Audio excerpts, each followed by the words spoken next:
People don't walk away from their faith because they want to sin. They don't leave because they're angry, and they don't stop believing just to be edgy or different. The truth is quieter, more human, and far more interesting.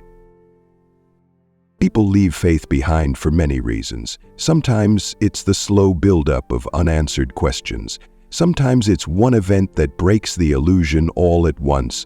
And sometimes it's just the fading of a belief that used to feel certain but no longer holds up under the weight of life. There's a myth that people lose religion out of rebellion or trauma, but most stories aren't that dramatic. They're subtle, layered, often personal in a way that outsiders don't always see.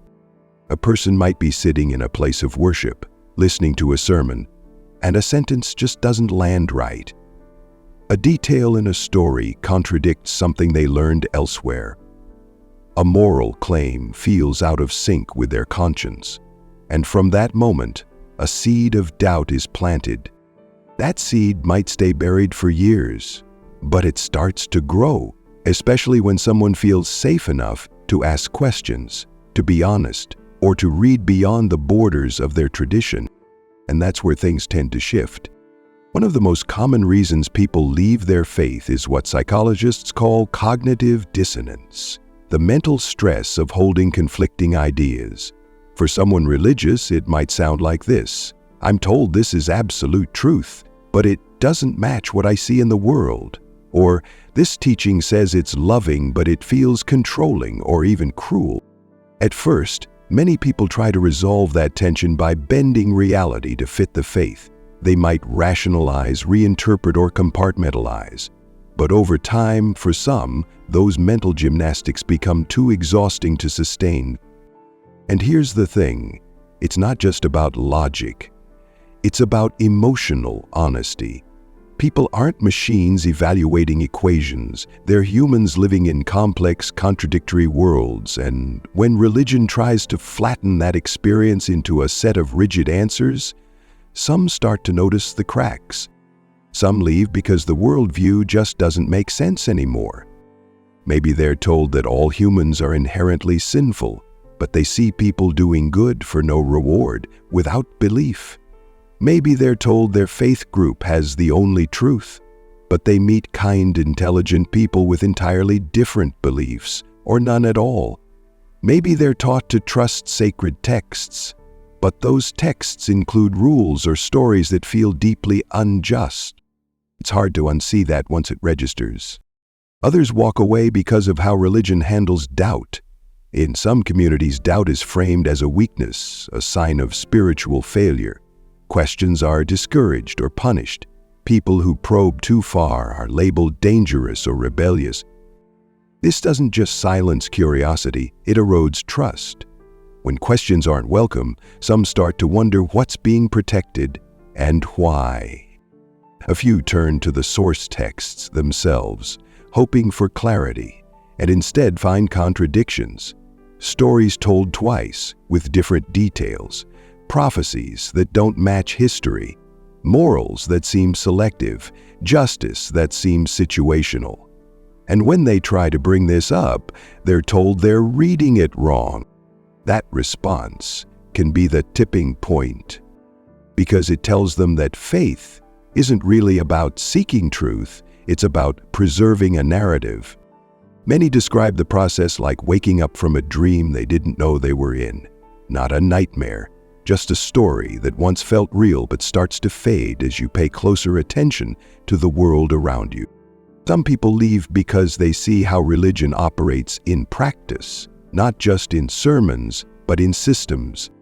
They see communities prioritizing doctrine over compassion, protecting leaders over victims, defending rules over reason. They notice how often faith is used to justify power over women, over children, over the marginalized. They see politics wrapped in scripture, and scripture used to excuse cruelty. And at some point they realize that if this is the fruit of belief, maybe the root isn't what they thought. It's worth saying, most people don't leave faith lightly. It's rarely a rash decision. More often, it's the slow, painful unraveling of something that once gave them meaning. Middlebury. There's fear of losing family, friends, a sense of identity, sometimes even a livelihood. In many communities, leaving your religion means losing your world. That alone keeps a lot of people in the pews, long after they've stopped believing. But for those who do step away, they're often not running from meaning.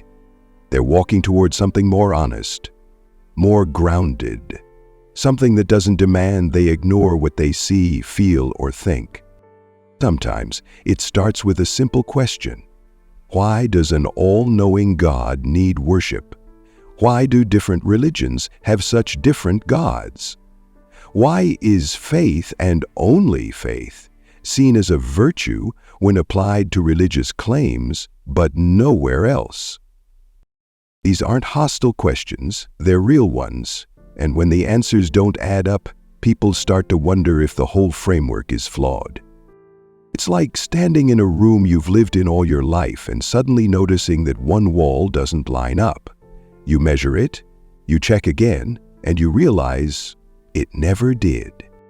Doesn't mean your whole life in that room was a lie, but it might mean the architecture isn't what you thought, and once you see that, it's hard to go back to pretending you don't. For many, the breaking point is moral. They see suffering in the world, children with cancer, natural disasters, people living and dying in agony, and they're told it's part of a divine plan, that somehow this unimaginable pain is necessary or deserved. But they look at that and say, no, that can't be love, that can't be good.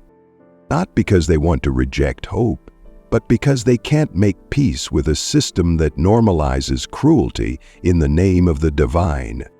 More and more, people are realizing that they don't need religious belief to be ethical, to find purpose, to live meaningful lives. They see that goodness doesn't come from ancient texts. It comes from empathy, experience, and reflection, and they recognize that morality evolves. It isn't handed down once and for all. They leave because they want to live in a world that's open, not closed. A world where questions are welcomed, not punished. Where doubt isn't seen as failure, but as the beginning of wisdom. And when they step outside those old boundaries, they often find something unexpected. Clarity. Not a new dogma, not a replacement ideology, but a freedom to think, to feel, to wonder, without fear of eternal consequence. That freedom doesn't mean all the answers are clear. It doesn't mean life gets easier, or that everything suddenly makes sense. In fact, the opposite might be true. Letting go of religious certainty often means stepping into uncertainty. But for many, that uncertainty feels more honest than pretending to know things no one really knows. It's one thing to say, I don't know what happens after we die. It's another to claim to know in detail who goes where, under what rules, and for what reasons. People start to realize how strange it is to be so certain about something none of us have ever seen. When you let go of the need for absolute answers, you start to see how much of religion is built on borrowed confidence. People trusting what they were told, by people who were also told, by people before them, and so on. At some point, the chain breaks. The origin fades into history, legend, and power structures, and you're left with rituals repeated more out of habit than truth. The question becomes, what happens when we stop repeating what's left? For some, it's a sense of loss, not just of belief, but of belonging. The rituals, the songs, the shared language, those aren't trivial. They form deep emotional bonds, and when you step outside that structure, you can feel like an outsider even in your own family. But eventually, many find a new kind of belonging, one not rooted in shared doctrine, but in shared humanity. You start to meet people who left too, people who were also once sure and now live in the open. And you realize you're not broken, you're not lost, you're just honest. And that's not something to be ashamed of. Another reason people leave is that they grow tired of the mental split the version of themselves they are in religious spaces and the version they are in the rest of life. They start to notice how much filtering they do, editing thoughts, swallowing questions, pretending to feel moved when they don't, saying things they no longer mean. It becomes a performance, one that drains energy instead of giving it. And at some point they ask, "Who am I doing this for?" The answer, if they're honest, is often for others, for family, for tradition, for the expectations of a community. And while those things matter, they start to weigh the cost of staying silent. It's not just intellectual anymore, it's existential. They want to live in alignment with what they know and feel to be true, and if that means leaving a belief system behind, so be it. Not because they hate it, but because they've outgrown it. Some people are pushed out rather than walking out. They ask a question that's too sensitive. They express doubt one too many times. They challenge a teaching, and suddenly the warmth of community turns cold. The inclusion turns conditional. The love turns into leverage. When belief is a requirement for acceptance, it stops being love. It becomes control. This kind of subtle coercion is one of the quieter reasons people walk away. They begin to see the strings, the way guilt and fear are used to keep people in line, the way divine punishment is dangled just enough to keep minds from wandering too far. They ask themselves, if the truth needs fear to survive, is it really truth? That's not an attack, it's a reflection. No healthy idea needs to be protected from scrutiny. No real truth should fall apart just because someone asks, why? And yet, in many religious systems, questioning is treated like a threat. Even sincere, respectful curiosity is seen as dangerous, not because it's hateful, but because it exposes the limits of the framework. This is especially clear with children. Kids ask honest, basic questions, things like, why did God do that? Or, how do we know this really happened? And too often adults shush them. They redirect. They shame. Not because they have better answers, but because they don't want to confront the possibility that there might not be any. Over time, those kids grow up, and if they retain that same curiosity, that same willingness to think independently, many eventually arrive at the same place, outside the system. Another pattern emerges with exposure to diversity. For people raised in insular environments, stepping outside, meeting people from different cultures, beliefs, or no beliefs at all can be transformative. You realize how many good, smart, moral people live by completely different worldviews. You start to notice how often the truth you were taught just happens to match the geography of your birth. If you were born somewhere else, you'd almost certainly believe something else, and that realization shakes the foundation, because if salvation depends on where or to whom you're born, what does that say about fairness, about justice, about the very nature of the divine? That's not a trivial observation, it's a profound one. It forces people to ask, is this system really universal, or is it just local, dressed up in claims of global truth? Even the structure of belief starts to feel strange. The idea that faith, belief without evidence, is the ultimate virtue, that somehow choosing to believe something despite doubts, despite questions, is better than admitting you don't know. That kind of moral framing only makes sense inside the system. Outside of it, it seems arbitrary. You wouldn't apply it anywhere else. You wouldn't hire a doctor, invest in a business, or choose a partner based on their faith alone. But when it comes to religion, it's considered noble. People begin to see how deeply conditioned that framing is, and once you see it, you can't unsee it. They also see how belief is treated differently from every other kind of claim. If someone says they believe the earth is flat, we ask for evidence. If they say a politician is corrupt, we ask for sources.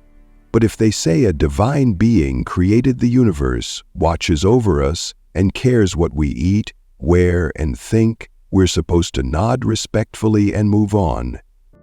This double standard becomes more obvious the further you step back. And the more obvious it gets, the more people begin to reject it, not out of arrogance, but out of intellectual consistency. They realize that if they're going to take truth seriously, they can't make exceptions for comforting stories. That doesn't mean life without religion is easy, it means it's real. When you leave faith behind, you don't lose morality, you don't lose meaning, you don't lose wonder, you just stop outsourcing those things to a system that demands belief before understanding. You start to see that morality can be reasoned, that meaning can be chosen, that wonder can arise from the natural world, from stars and cells and history and love, without invoking the supernatural. You stop needing everything to have a divine reason to be worth caring about. And in that space, people find peace, not always quickly, not always easily, but eventually they realize they're not living in rebellion. They're living in alignment. Living in alignment doesn't mean rejecting everything that came before. It means being honest about which parts were real and which were inherited, assumed, or imposed. Some people hold on to pieces of their former belief, not because they still accept the metaphysical claims, but because there's beauty in ritual or poetry in the language or comfort in the memories. Others step away entirely, needing a clean break to see things clearly again. Both paths are valid. Leaving religion isn't a formula, it's a personal journey. Some go quietly, others leave loudly. Some slip away without telling anyone, others face confrontation, heartbreak, even exile. It depends on the context, the people, the risks. But one pattern is clear.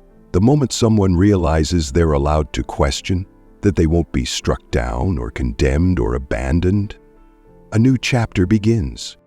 In that chapter, authority looks different. No longer tied to titles or holy books, it becomes rooted in reason, in evidence, in the lived experiences of real people.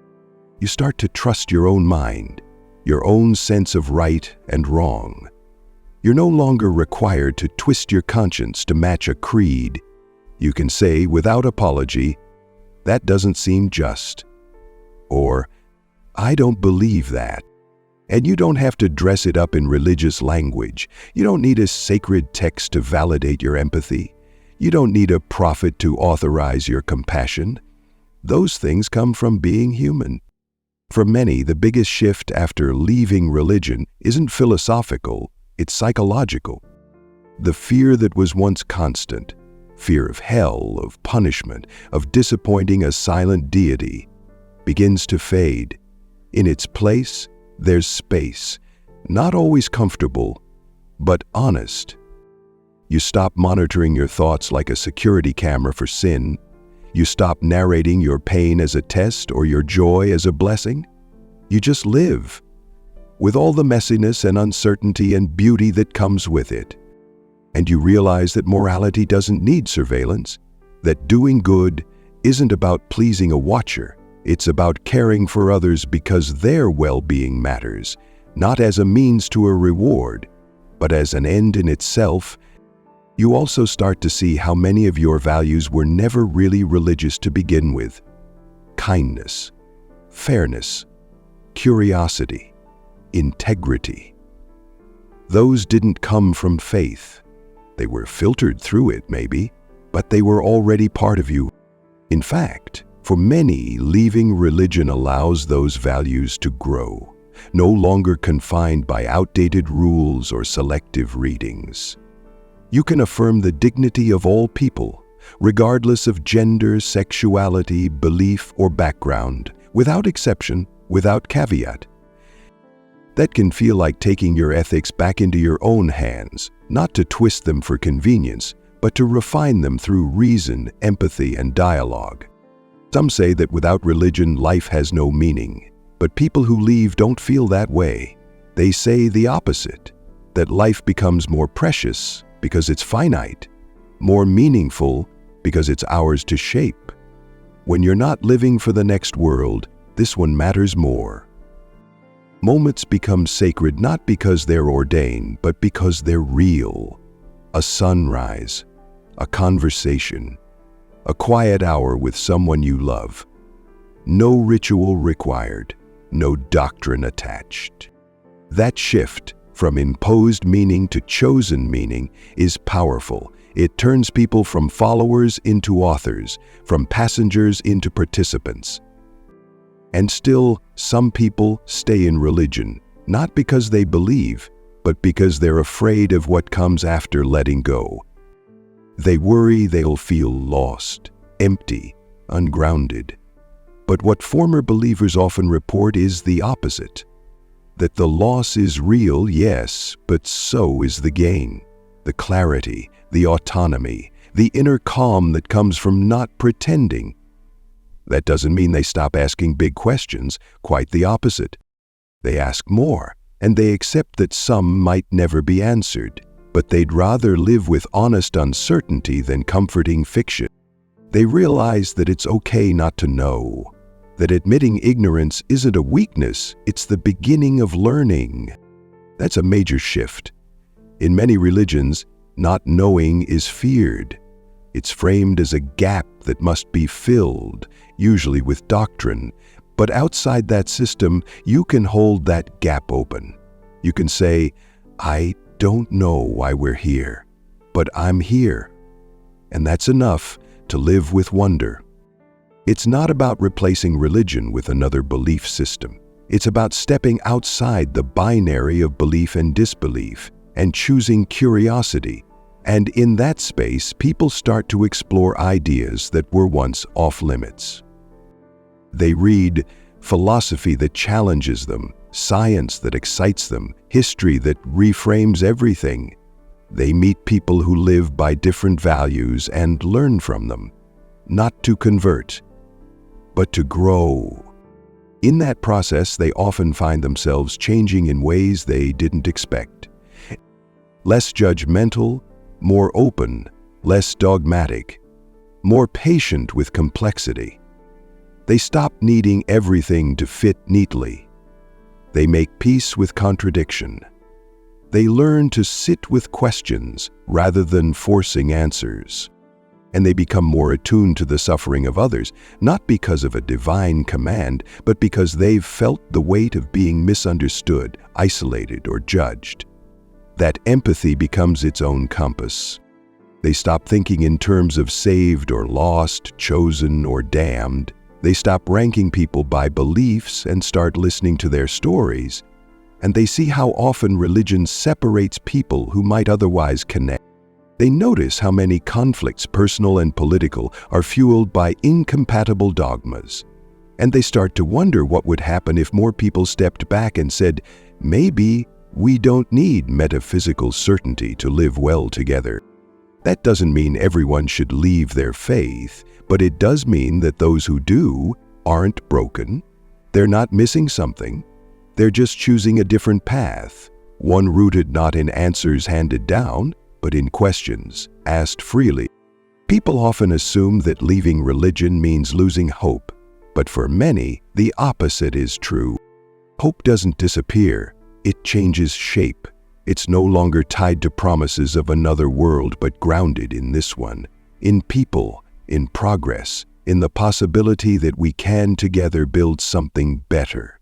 Not because a divine plan demands it, but because it matters now, here, while we're alive. And that kind of hope, earned, not inherited, is durable. It's not dependent on ancient texts or priestly interpretations. It's rooted in action, in solidarity, in the slow, real work of making life more bearable for others. People who leave religion often gain a clearer sense of responsibility, not to a God, but to each other. When there's no supernatural justice coming, we become the ones who must create justice. When there's no eternal reward, the reward becomes the impact we leave behind. That shift is sobering but also empowering, because it puts the weight of meaning back where it always was, in our hands. Some find that frightening, but others find it beautiful. because it means nothing is predetermined, that human choices, real, flawed, free choices, matter more than we were ever told. People leave their faith behind for many reasons. Some drift, some walk, some run. But most are not driven by bitterness or arrogance or pride. They're driven by honesty about what they see, what they feel, what no longer makes sense. And they reach a point where pretending to believe feels like a deeper betrayal than admitting they don't. They're not trying to convert anyone. They're not on a crusade. They're just choosing to live without the scaffolding of belief because they no longer need it to stand. Some lose their faith slowly, like fog lifting. Others lose it suddenly, like glass breaking. But the end result is the same: a quiet shift from certainty to openness, from doctrine to discovery, from inherited answers to personal understanding. They don't claim to have it all figured out, but they're okay with that. Because life, for them, isn't a test with a final grade. It's a series of moments, conversations, challenges, small joys, grief, change, learning, loving, letting go. And in all of that, they find meaning. Not handed down, not revealed, not guaranteed, but created, carefully, imperfectly, intentionally. They build their lives not around a center they're told must never be questioned, but around the evolving process of questioning itself. And that, for many, feels like freedom. They may still carry scars from belief, or fondness, or confusion. Faith doesn't just disappear, it leaves echoes, sometimes soft, sometimes sharp. But they learn to live with those echoes, not as chains, but as part of the story. And like any story, it doesn't need a God to matter. It matters because they lived it, because they changed, because they chose. And if there's one thread running through all of it, it's this: leaving faith behind isn't about rejecting something evil, it's about letting go of something that no longer fits, something that once held meaning, but now feels too small for the questions, the conscience, or the complexity of a growing mind. It's about stepping out from under a story and beginning to write your own, not for the approval of the divine, but for the dignity of the real.